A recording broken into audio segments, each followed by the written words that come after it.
देखिए, हम कोई नसीहत नहीं दे रहे, बल्कि हमने उनको उनकी संवैधानिक जिम्मेदारी को याद दिलाया है जो वो भूल चुके हैं। ये जो आरएन जुलूस जो निकाले गए पूरे देश में, और उस जुलूस में हर जगह पर वायलेंस हुआ, चाहे मध्य प्रदेश हो, राजस्थान हो, गुजरात हो, कर्नाटक हो, गोवा हो। जहाँ जहाँ ये आरएन का जुलूस गया, प्रोसेशन गया, वहाँ पर वायलेंस हुआ। तो वहाँ की सरकारें सरासर नाकाम साबित हुई उस वायलेंस को रोकने के लिए। और क्यों सरासर नाकाम साबित हुई? बल्कि वो सरकारें खुद, जो अंग्रेज़ी का लफ्ज़ इस्तेमाल करूँगा, कि ये तो जो गड़बड़ हुई वो स्टेट कॉम्प्लिसिट वायलेंस था। स्टेट कॉम्प्लिसिट वायलेंस हुआ है।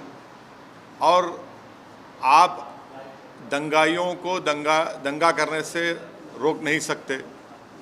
परमिशन जुलूस का देने वाली सरकार, जब आप परमिशन दे रहे हैं तो जिम्मेदारी बीजेपी और जो वहाँ की सरकार है उनकी होनी चाहिए कि कोई वायलेंस ना हो।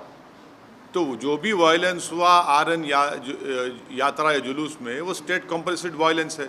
और दूसरी बात यह है कि पत्थरबाजी हुई, फिर आप घर तोड़ देते हैं मध्य प्रदेश में। किस बुनियाद पे घर तोड़ते भाई आप? ये तो ये जेनीवा कन्वेंशन का वायलेशन है। आपको पकड़ना चाहिए उन लोगों को, अगर करे तो। आप घर किस बुनियाद पे तोड़ रहे हैं भाई? और एक ही कम्युनिटी घर तोड़ रहे हैं आप, क्यों? और आपको कौन ने अख्तियार दिया घर तोड़ने का? चलिएगा, इलीगल है तो नोटिस दीजिए। क्या वही घर इलीगल है, दूसरे घर इलीगल नहीं है? एक ही कम्युनिटी के मध्य प्रदेश में आप घरों को तोड़ते हैं। और जो बच्चे अभी अडल्ट नहीं हुए, 70 बच्चों को आप उनको मारपीट करते हैं। और फिर दुनिया ने वीडियो देखा कि महिलाओं को, ज़ईफ़ महिलाओं को, बुज़ुर्ग महिलाओं को, 70 साल की महिलाओं को आप उनको मार के हाथ और पैर तोड़ देते हैं उनका।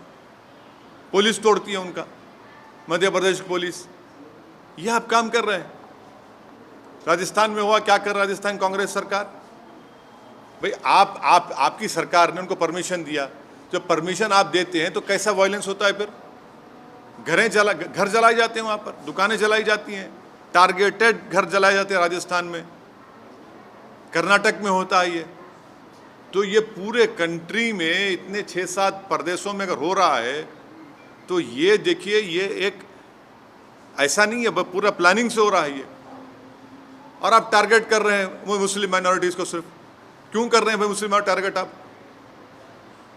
पहले आप बोलते हिजाब नहीं पहन सकते, सेकुलर स्टेट है। गोश्त नहीं खा सकते, सेकुलर स्टेट है क्या? फिर आप कानून बना देते फिर उसके ऊपर। कहाँ पे रुकेगा बात? ये mob lynching, state sponsored violence, अब स्टेट कॉम्प्लिसिट वायलेंस, और संघ परिवार लो इंटेंसिटी वायलेंस कर रही पूरे देश में। ये परफेक्ट कर चुके हैं अपनी चीज़ को। लो इंटेंसिटी वायलेंस करते हैं, यहाँ करो, वहाँ करो, इधर करो। सरकार की जिम्मेदारी बताइए? सरकार की जिम्मेदारी है ही नहीं है। आप सो रहे थे, कैसा दंगा होने दिया आपने? कितने पुलिस वालों को सस्पेंड किया आपने? कितने आईपीएस अफसरों को सस्पेंड किया आपने?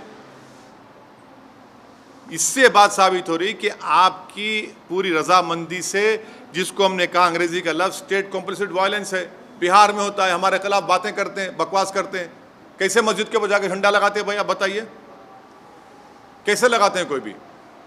इसका जिम्मेदार कौन है? मैं हूं जिम्मेदार उसका।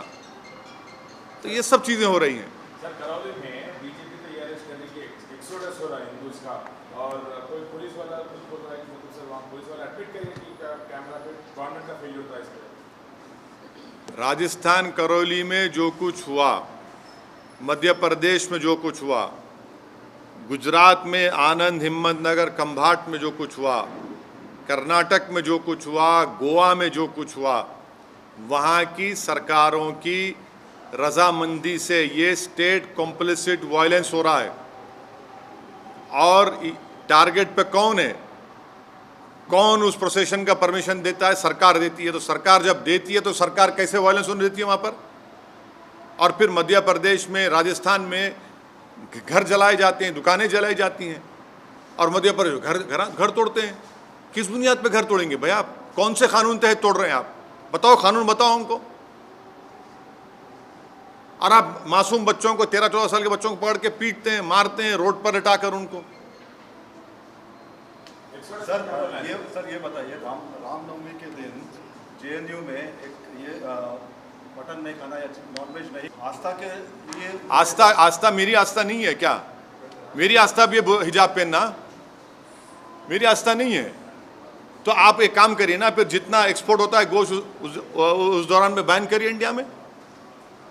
मैंने गोश्त का एक्सपोर्ट आप बैन नहीं करेंगे क्योंकि आपको डॉलर मिलते हैं, और वो जो मासूम बेचारा जो दिन में 100 रुपये 200 रुपये कमाता, उसके कारोबार को आप लगाते हैं। आस्था की बुनियाद पर देश चलेगा या संविधान के ऊपर चलेगा? बता दीजिए आप।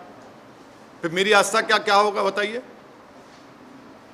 मेरी आस्था भी है रमजान है, फिर शराब की दुकानें क्यों खुली पड़ी हुई है? क्या देश संविधान से चलेगा या आस्था पे चलेगा आप? यानी आपकी आस्था सबसे इंपॉर्टेंट है और दूसरों की आस्था क्या भाड़ में जाए। आपने हिजाब की बात की तो कहा नहीं भाई यूनिफॉर्म है, फिर यहाँ पर यूनिवर्सिटी में क्या गोश्त खाना क्या आस्था आ गया? कहाँ से देश कौन सी राह पे जा रहा है? बीजेपी को, संघ परिवार को हम शुरू से कह रहे हैं कि जिस राह पे आप इस देश को लेकर जा रहे हैं इससे देश कमजोर हो रहा है, देश कमजोर हो रहा है। ये सरकार की जिम्मेदारी है। तो आरएसएस कहाँ से सर? आप हाँ, आप आरएसएस को नहीं जानते, हम जानते हैं ना। आरएसएस का स्टेट वायलेंस बोल रहे हैं। आपको हम बोलेंगे किताब पढ़ो। We our nationhood defined, bunch of thoughts, ये 2 किताबें आप पढ़ लो जिसमें आरएसएस के उस वक्त के सर संचालक खुद कह रहे हैं कि जब जुलूस निकलता था तो मैं बाजा बजाता था बोल के।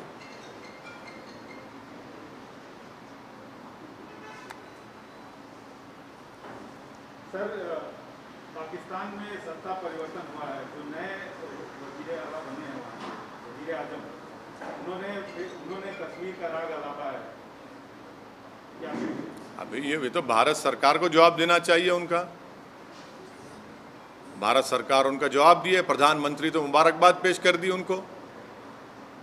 नहीं, आप हमसे सवाल कर रहे हैं। नहीं सुनिए, नहीं प्रधानमंत्री ने क्या जवाब दिया? प्रधानमंत्री ने मुबारकबाद दे दी उनको।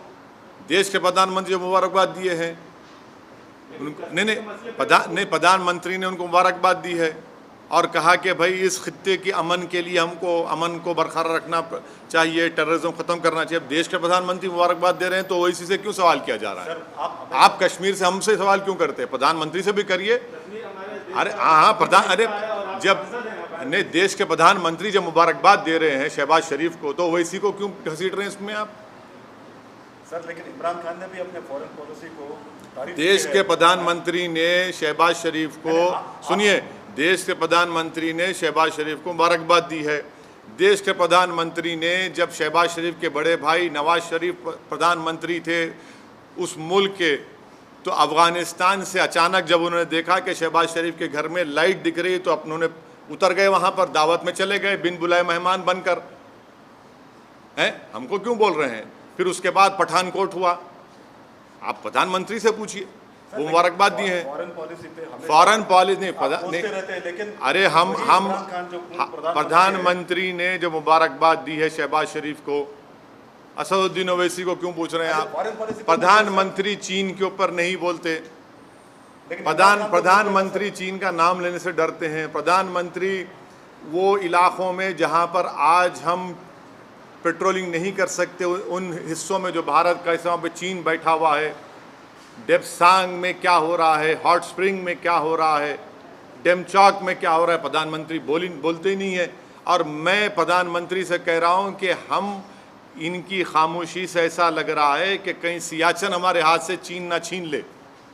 ये खतरा है देश के लिए। सर, हम आपसे सवाल इसलिए पूछ रहे हैं कि पाकिस्तान के वज़ीर आज़म ने कश्मीर की बात उठाई और कश्मीर के कई मसलों पर आप सरकार को घेरते रहे हैं। जब देश के प्रधानमंत्री चीन पर नहीं बोलकर शहबाज शरीफ को मुबारकबाद देते हैं तो ये सवाल देश के प्रधानमंत्री से पूछा जाना चाहिए, असदुद्दीन ओवैसी से नहीं। मैं देश का प्रधानमंत्री नहीं हूँ। देश के प्रधानमंत्री ने खुद मुबारकबाद और मीठे मीठे अल्फाजों में शहबाज शरीफ के प्रधानमंत्री बनने पर उनको मुबारकबाद दी है। कर्टसी है सर। हाँ तो अच्छा आप अभी प्रधानमंत्री के स्पोक्स पर्सन बन चुके हैं, जर्नलिस्ट नहीं रहे आप। मुबारकबाद पेश करता हूँ आपको। तो देखिए, ये सवाल करने का मतलब ये है कि मैं अपनी देशभक्ति को साबित करूं, और प्रधानमंत्री जब शहबाज शरीफ को मुबारकबाद देते हैं उसका क्या बोलेंगे आप? आपकी जबान चुप हो जाती है। आपको उल्टा सवाल करना चाहिए प्रधानमंत्री से, बीजेपी से। दूसरे मुल्क का वजीर आजम हमारे कश्मीर के बारे में बात उनके सुनिए, उनके उस बयान के बाद ही मेरे देश के प्रधानमंत्री ने शहबाज शरीफ को मुबारकबाद दी। आप ही दे दीजिए सर। हाँ, देश के प्रधानमंत्री दे दिए ना, देश के प्रधानमंत्री दे दिए, शहबाज शरीफ को मुबारकबाद दे दिए। अब नहीं मालूम, हो सकता है घर में दावत है, चले भी जाएंगे, क्योंकि जब नवाज शरीफ के पास गए थे खाना खाने। कश्मीर वाले मुद्दे पे आप क्या कहेंगे सर? क्या कहेंगे हम तो शुरू से कह रहे हैं कि 370 हटाना एक कॉन्स्टिट्यूशनल ब्रीच था। बोलिए आशीष साहब। Sir, 2014 onwards, we have witnessed more justice kind of incident, which witnessed now reaching several of certain persons who are yet to proven guilty or accused in court. You see, this is clearly a state complicit violence, number one. Secondly, this is a collective punishment being given to one particular community. Third, this is a grave violation of Geneva Convention. Fourth, under what law the government of Madhya Pradesh has demolished houses of the Muslim community. Fifth, if they were illegally built, you cannot arbitrarily demolish any house. You have to give a notice. Sixth, you can regularize those houses. Seventh, it clearly shows their biased attitude of the Madhya Pradesh BJP's chief minister and his government towards the Muslim minority, because it is a state complicit violence. Earlier it was state sponsored, then it was mob lynching, now it is state complicit violence, and they have failed in protecting the properties and the life of a particular Muslim minority community. And the last point which I want the people of India to remember, how is it that the old Muslim women were assaulted? 70-year-old Muslim women, their elbows were broken, their heads were smashed. Who did this? It is the Madhya Pradesh police. What justification does the BJP government has towards this attitude? Almost similar kind of violence we have witnessed in Rajasthan also. Yes, it is. Yes, in what has happened in Rajasthan, Karoli is equally condemnable. Targeted violence has taken place. The Congress government of Rajasthan has supported this state complicit violence. They were the ones who gave the procession permission for RN procession.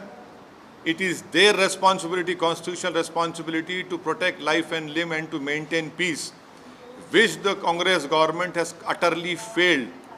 And it is their responsibility, and whatever violence has taken place, it is the responsibility of Rajasthan-led Ashok Gehlot government. Jharkhand also witnessed such a similar. Yes, not only Jharkhand, even Karnataka, even Goa, even Karnataka.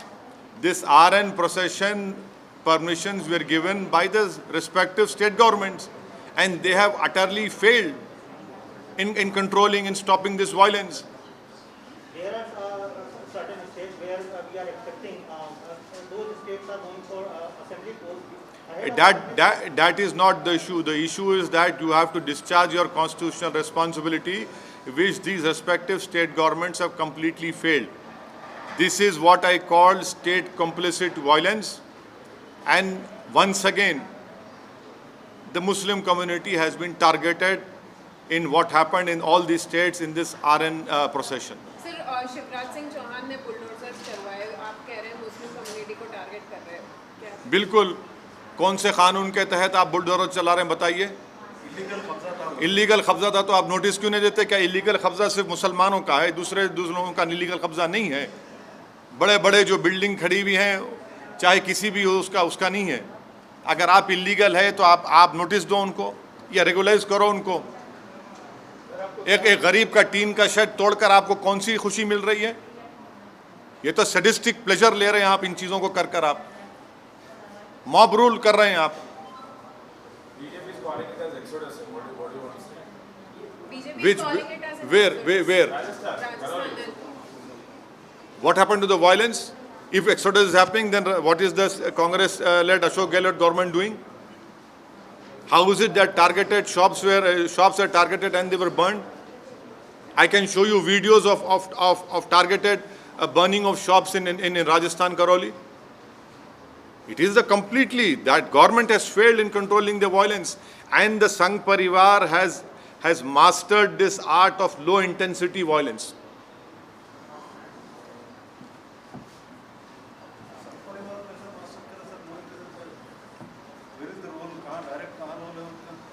नहीं, पूरे आसमान से आए ना, यहाँ के नहीं थे वो। नहीं, सही है, बिल्कुल से आसमान से आए थे।